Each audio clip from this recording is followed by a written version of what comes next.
Welcome back to SL Tonight Presents. I'm your host, Felix Lebesky. This is part 2 of Ernest Hemingway's Big Two-Hearted River, the direct continuation from yesterday.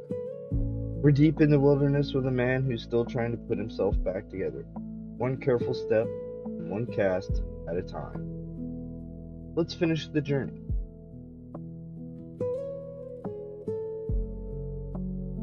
They hanged Sam Cardinella at 6 o'clock in the morning in the corridor of the county jail.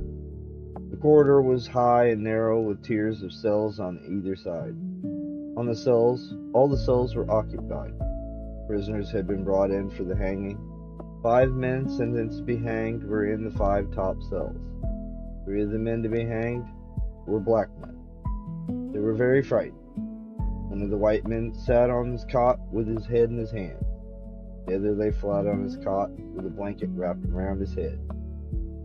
They came out onto the gallows through a door in the wall. There were 6 or 7 of them, including 2 priests. They were carrying Sam Cardinella.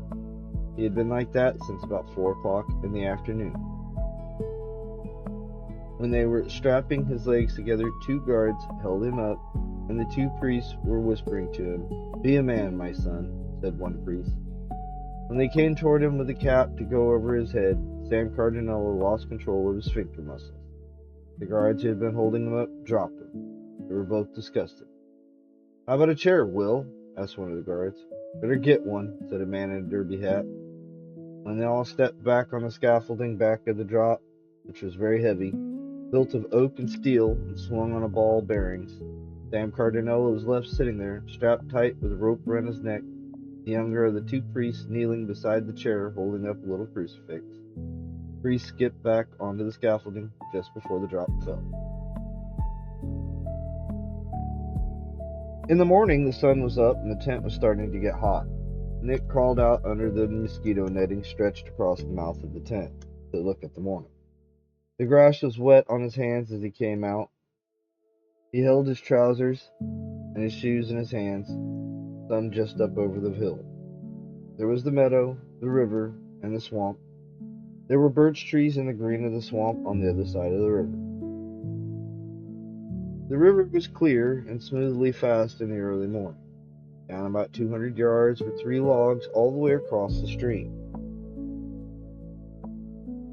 They made the water smooth and deep above them. As Nick watched, a mink crossed the river on the logs and went into the swamp. Nick was excited. He was excited by the early morning and the river. He was really too hurried to eat breakfast, but he knew he must. He built a little fire and put on the coffee pot. While the water was heating in the pot, he took an empty bottle and went down over the edge of the high ground to the meadow. The meadow was wet with dew, and Nick wanted to catch grasshoppers for bait before the sun dried the grass. He found plenty of good grasshoppers. They were at the base of the grass stems. Sometimes they clung to a grass stem. They were cold and wet with dew and could not jump until the sun warmed them. Nick picked them up, taking only the medium-sized brown ones, and put them into a bottle. He turned over a log, and just under the shelter of the edge were several hundred hoppers. It was a grasshopper lodging house. Nick put about 50 of the medium browns into the bottle. While he was picking up the hoppers, the others warmed in the sun and commenced to hop away. They flew when they hopped. At first, they made one flight and stayed stiff when they landed, as though they were dead. Nick knew that by the time he was through with breakfast, they would be as lively as ever. Without dew in the grass, it would take him all day to catch a bottle full of good grasshoppers, and he would have to crush many of them, slamming them with his hat. He washed his hands at the stream. He was excited to be near it. Then he walked up to the tent. The hoppers were already jumping stiffly in the grass. In the bottle, warmed by the sun, they were jumping in a mass. Nick put a pine stick as a cork, plugged the mouth of the bottle enough so the hoppers could not get out, and left plenty of air passage. He had rolled the log back and knew he could get grasshoppers there every morning. Nick laid the bottle full of jumping grasshoppers against a pine trunk. Rapidly he mixed some buckwheat flour with water and stirred it smooth. 1 cup of flour, 1 cup of water. He put a handful of coffee in the pot and dipped a lump of grease out of a can and slid it sputtering out across on the hot skillet. On the smoking skillet, he poured smoothly the buckwheat batter. It spread like lava, the grease spitting sharply. Around the edges, the buckwheat cake began to firm, then brown, and crisp. The surface was bubbling slowly to porousness. Nick pushed under the browned under surface with a fresh fine chip. He shook the skillet sideways, and the cake was loose on the surface. I won't try and flop it, he thought. He slid the chip of clean wood all the way around under the cake, and flopped it over onto its face, buttered in the pan. When it was cooked, Nick re-greased the skillet. He used all the batter. It made another big flapjack and one smaller one. Nick ate a big flapjack and a smaller one covered with apple butter. He put apple butter on the third cake, folded it over twice, wrapped it in oiled paper, and put it in his shirt pocket. He put the apple butter jar back in the pack and cut bread for 2 sandwiches. In the pack, he found a big onion. He sliced it in 2 and peeled the silky outer skin. Then he cut 1/2 into slices and made onion sandwiches. He wrapped them in oiled paper and buttoned them in the other pocket of his khaki shirt. He turned the skillet upside down on the grill, drank the coffee, sweetened in yellow-brown with the condensed milk in it, and tidied up the can. It was a nice little can. Nick took his fly rod out of the leather rod case, jointed it, and shoved the rod case back into the tent. He put on the reel and threaded the line through the guides. He had to hold it from hand to hand as he threaded it, or it'd slip back through its own weight. It was a heavy, double-tapered fly line. Nick had paid $8 for it a long time ago. It was made heavy to lift back into the air and come forward flat and heavy and straight to make it possible to cast a fly which has no weight. Nick opened the aluminum leader box. The leaders were coiled between the damp flannel pads. Nick had wet the pads at the water cooler on the train up to St. Agnes. In the damp pads, the gut leaders had softened, and Nick unrolled one and tied it by the loop at the end to the heavy fly line. He fastened a hook on the end of the leader. It was a small hook, very thin and springy. Nick took it from his hook book, sitting with the rod across his lap. He tested the knot and the spring of the rod by pulling the line taut. It was a good feeling. He was careful not to let the hook bite into his finger. Done that a few times. He started down to the stream, holding his rod. The bottle of grasshoppers hung from his neck by a thong tied in half hitches around the neck of the bottle. His landing net hung by a hook from his belt.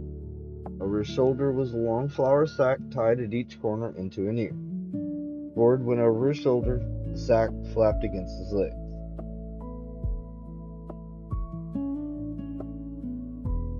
Nick felt awkward and professionally happy with all his equipment hanging from him. The grasshopper bottle swung against his chest. In his shirt, the breast pockets bulged against him with the lunch and his fly book. He stepped into the stream. It was a shock. His trousers clung tight to his legs. His shoes felt the gravel. The water was a rising cold shock. Rushing, the current sucked up against his legs. Where he stepped in, the water was over his knees. He waded with the current. Gravel slid under his shoes. He looked down at the swirl of water below each leg and tipped up the bottle to get a grasshopper. First grasshopper gave a jump in the neck of the bottle and went out into the water. He was sucked under the whirl by Nick's right leg and came to the surface a little way downstream.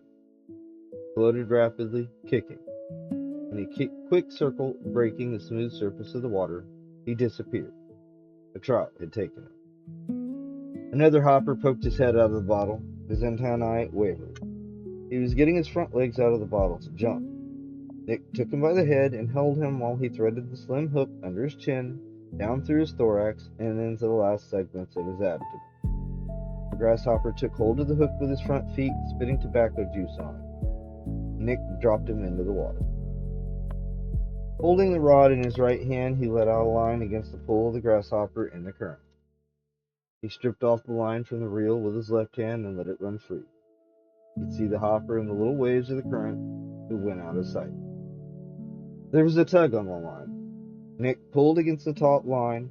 It was his first strike. Holding the now living rod across the current, he brought in the line with his left hand. The rod bent in jerks, trout pumping against the current. Nick knew it was a small one. He lifted the rod straight up in the air. It bowed with the pull. He saw the trout in the water jerking with his head and body against the shifting tangent of the line in the stream. Nick took the line in his left hand and pulled the trout, thumping tiredly against the current, to the surface. His back was mottled with clear, water-over-gravel color, his side flashing in the sun. The rod under his right arm, Nick stooped, dipping his right hand into the current. He held the trout, never still, with his moist right hand, while he unhooked the barb from his mouth, then dropped him back into the stream. He hung unsteadily in the current, then settled to the bottom beside his stump. Nick reached down his hand to touch him, his arm to the elbow under the water. The trout was steady in the moving stream, resting on the gravel beside his stump. Nick's fingers touched him, touched his smooth, cool, underwater feeling. He was gone. Gone in a shadow across the bottom of the stream. He's all right, Nick thought. He was only tired. He had wet his hand before he touched the trout, so he would not disturb the delicate mucus that covered it. If a trout was touched with a dry hand, a white fungus attacked the unprotected spot. Years before, when he had fished crowded streams with fly fishermen ahead of him and behind him, Nick had again and again come on dead trout, furry with white fungus, drifted across the rock, or floating belly up in some pool. Nick did not like to fish with other men on the river. Unless they were of your party, they spoiled it. He wallowed down the stream above his knees in the current, through the 50 yards of shallow water above the pile of logs across the stream. He did not rebait his hook, and held it in his hand as he waited. He was certain he could catch small trout in the shallows, but he did not want them. There would be no big trout in the shallows this time of day. Now the water deepened up his thighs sharply and coldly. Ahead was a smooth, dammed back flood of water above the logs. The water was smooth and dark. On the left, the lower edge of the meadow. On the right, the swamp. Nick leaned back against the current and took a hopper from the bottom.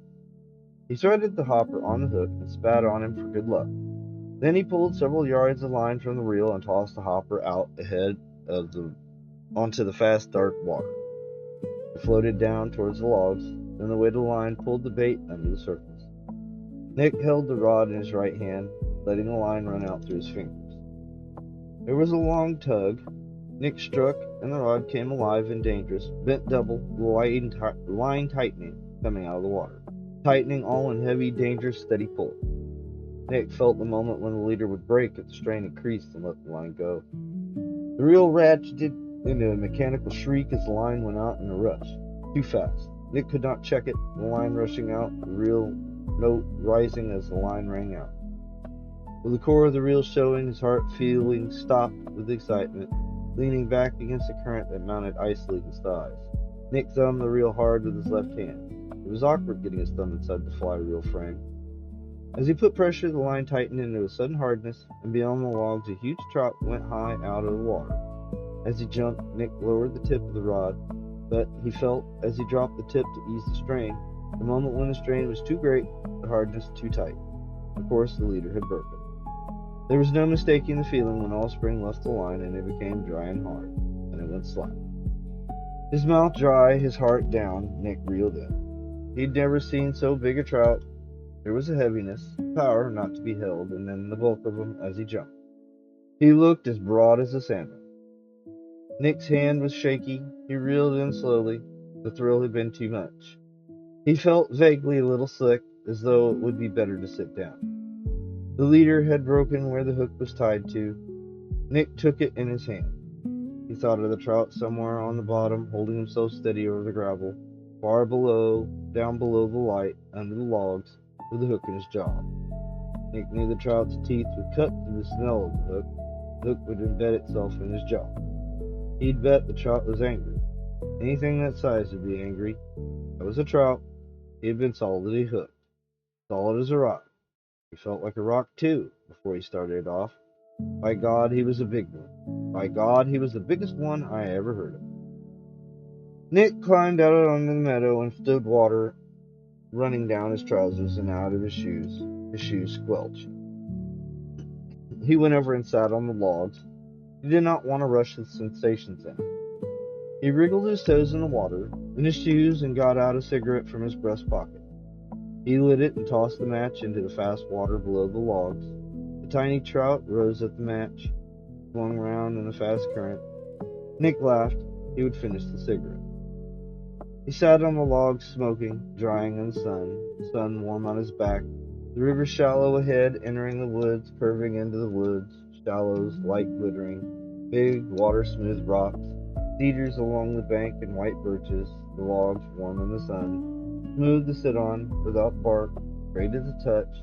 Slowly the feeling of disappointment left him. It went away slowly, the feeling of disappointment that came sharply after the thrill that made his shoulders ache.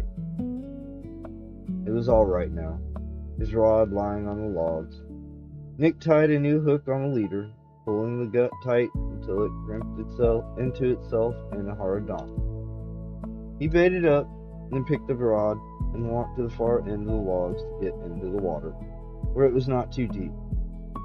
Under and beyond the logs was a deep pool. Nick walked around the shallow shelf near the swamp shore, say that 3 times fast, until he came out on the shallow bed of the stream. On the left, where the meadow ended and the woods began, a great elm tree was uprooted. Gone over in a storm, it lay back into the woods. Its roots clotted with dirt, grass growing in them, rising a solid bank beside the stream. The river cut to the edge of the uprooted tree, and where Nick stood he could see deep channels, like ruts cut in the shallow bed of the stream by the flow of the current. Pebbly where he stood, and pebbly and full of boulders beyond, where it curved near the tree roots. The bed of the stream was marly, and between the roots of deep water green weed fronds swung in the current. Nick swung the rod back over his shoulder and forward, and the line, curving forward, laid the grasshopper down on one of the deep channels in the weeds. The trout struck, and Nick hooked it. Holding the rod far out towards the uprooted tree and sloshing backward in the current, Nick worked the trout, plunging, the rod bending alive out of the danger of the weeds into the open river. Holding the rod, pumping alive against the current, Nick brought the trout in. He rushed, but always came, the spring of the rod yielding to the rushes, sometimes jerking underwater, but always bringing him in. Nick eased downstream with the rushes. The rod above his head, he led the trout over the net, then lifted. The trout hung heavy in the net, mottled trout, back and silver sides in the meshes. Nick unhooked him. Heavy sides, good to hold, big undershot jaw, and slipped him, heaving and big sliding, into the long sack that hung from his shoulders in the water. Nick spread the mouth of the sack against the current, and it filled heavy with water. He held it up, the bottom in the stream, and the water poured out through the sides. Inside at the bottom was the big trout, alive in the water. Nick moved downstream. The sack out ahead of him, sunk, heavy in the water, pulling from his shoulders. It was getting hot, the sun hot on the back of his neck. Nick had one good trout. He did not care about getting many trout. Now the stream was shallow and wide. There were trees along both banks. The tree of the left bank made short shadows on the current in the forenoon sun. Nick knew there would be trout in each shadow. In the afternoon, after the sun had crossed to the far hills, the trout would be in cool shadows on the other side of the stream. The very biggest ones would lie up close to the bank. You could always pick them up there on the black. When the sun was down, they all moved out into the current. Just when the sun made the water blinding in the glare before it went down, you were liable to strike a big trout anywhere in the current. It was almost impossible to fish then. The surface of the water was blinding as a mirror in the sun. Of course, you could fish upstream, but in a stream like the Black, or this, you had to wallow against the current, and in a deep place, the water piled up on you. No fun to fish upstream with this much current. Nick moved along through the shallow stretch, watching the banks from deep holes. The beech tree grew close beside the river so that the branches hung down into the water. The stream went back in under the leaves. There were all lay trouts in a place like that, Nick did not care about fishing that hole. He was sure he would get hooked in the branches. It looked deep, though. He dropped the grasshopper so the current took it underwater, back in under the overhanging branch. The line pulled hard, and Nick struck. The trout threshed heavily, half out of water in the leaves and branches. The line was caught. Nick pulled hard, and the trout was off. He reeled in and, holding the hook in his hand, walked down the stream. Ahead, close to the left bank, was a big log. Nick saw it was hollow. Pointing up river, the current entered it smoothly. Only a little ripple spread at each side of the log. The water was deep in it. The top of the hollow log was gray and dry. It was partially in the shadow. Nick took the cork out of the grasshopper bottle, and a hopper clung to it. He picked him off, hooked him, and tossed him out. He held the rod far out so that the hopper on the water moved into the current flowing in the hollow log. Nick lowered the rod, and the hopper floated in. There was a heavy strike. Nick swung the rod against the pull. It felt as though they were hooked into the log itself, except for the live feeling. He tried to force the fish out into the current. It came heavily. The line went slack, and Nick thought the trout was gone. And he saw him, very near in the current, shaking his head, trying to get the hook out. His mouth clamped shut. He was fighting the hook in the clear, flowing current. Looping in the line with his left hand, Nick swung the rod to make the line taut and try to lead the trout toward the net, but he was gone, out of sight, the line pumping. Nick fought him against the current, let him thump in the water against the spring of the rod. He shifted the rod to his left hand, working the trout upstream, holding his weight, fighting on the rod, and then let him down into the net. He lifted him clear of the water, a heavy half circle in the net dripping, unhooked him, and slid him into the sack. He spread the mouth of the sack and looked down in at the two big trout alive in the water. Through the deepening water, Nick waded over the hollow log. He took the sack off, over his head, trout flopping as it came out of water, and hung it so the trout were deep in the water. Then he pulled himself up on the log and sat, the water from his trousers and boots running down into the stream. He laid his rod down, moved along the shady end of the log, and took the sandwiches out of his pocket. He dipped the sandwiches in the cold water. The current carried away the crumbs. He ate the sandwiches and dipped his hat full of water to drink, water running out through his hat just ahead of his drink. It was cool in the shade, sitting on the log. He took a cigarette out and struck a match to light it. The match sunk in the gray wood, making a tiny furrow. Nick leaned over the side of the log, found a hard place, and lit the match. He sat smoking and watched the river. Ahead, the river narrowed and went into a swamp. The river became smooth and deep, and the swamp looked solid with cedar trees, the trunks close together, and the branches solid. It would not be possible to walk through a swamp like that. The branches grew so low, you would have to keep almost level with the ground to move at all. You could not crash through the branches. That must be why the animals that lived in swamps were built the way they were, Nick thought. He wished he had brought something to read. He felt like reading. He did not feel like going on into the swamp. He looked down the river. A big cedar slanted all the way across the stream. Beyond that, the river went into the swamp. Nick did not want to go in there now. He felt a reaction against deep wading with the water deepening under his armpits. It hooked big trout in places impossible to land them. In the swamp, the banks were bare. Big cedars came together overhead. The sun did not come through except in patches. In the fast, deep water and the half-light, the fishing would be tragic. In the swamp, fishing was a tragic adventure. Nick did not want it. He did not want to go down the stream any further today. He took out his knife and opened it and stuck it in the log. Then he pulled up the sack, reached into it, and brought out one of the trout. Holding him near the tail, hard to hold, alive in his hand, he whacked him against the log. The trout quivered, rigid. Nick laid him on the log in the shade and broke the neck of the other fish the same way. He laid them side by side on the log. They were fine trout. Okay, see, so I thought that was just me that did that. Nick cleaned them, slitting them from the vent to the tip of the jaw. All the insides and the gills and tongue came out in one piece. They were both males, long, gray, white strips of milk. How the hell did he know that?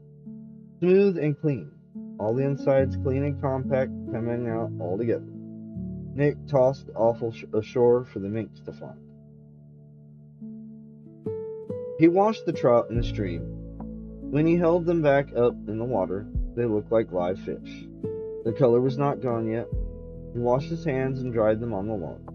Then he laid the trout on the sack spread out on the log, rolled them up in it, tied the bundle, and put it in the landing net. The knife was still standing, blade stuck in the log. He cleaned it on the wood and put it in his pocket. Nick stood up on the log, holding his rod, the landing net hanging heavy, then stepping into the water and splashed ashore. He climbed the bank and cut up into the woods towards the high ground. He was going back to camp. He looked back. The river just showed through the trees. There were plenty of days coming when he could fish the swamp.